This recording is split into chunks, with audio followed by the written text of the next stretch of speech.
What's up, people? ToadSlayer72 here. Thank you for joining me. And I guess you could consider this video part 2 to my other video I just shot about the primary essentials for the mobile angler. I made mention in that video of a secondary pouch. I think I made mention in it. I meant to make mention in it if I didn't. But I use a secondary pouch also, same way, but the items that are the contents of it are you know, just not used as often. But when I do need them, I'm happy to have them. So, and I'll further point out, you know, the flexible nature of using this system, and you know, being able to interchange the contents. And there's a specific instance for myself where being able to do that just is nice, and I'm going to point that out.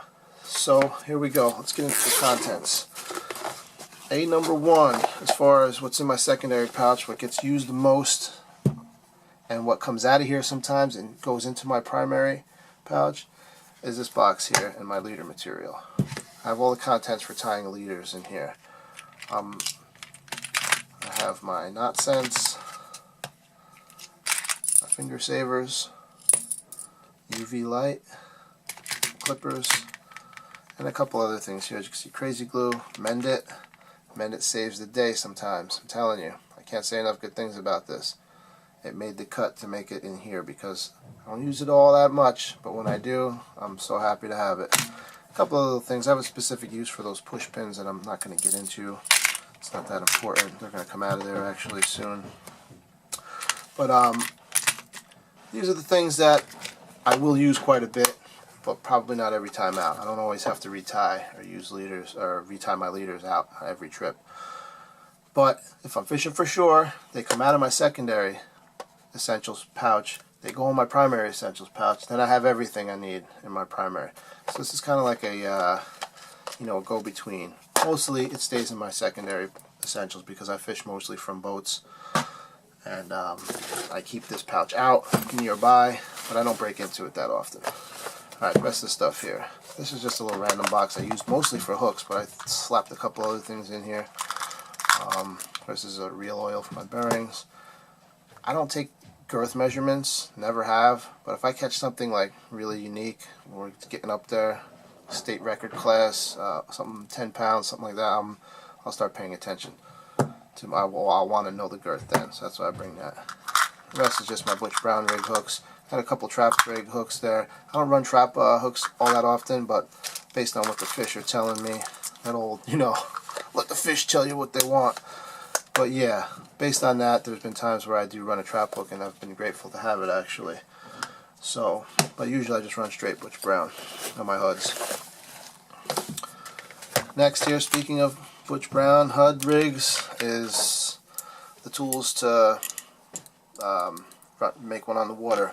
My 7-strand, I got some sleeves underneath, and my little crimping pliers, my little mini mobile version. I have the bigger set I keep at home, and you know, backup needle nose, split ring pliers. I have a special purpose for this.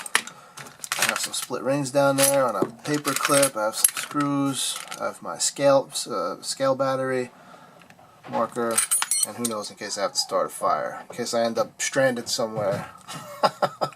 Stranded in civilization. I got my flint and steel in there, just in case. So that's that.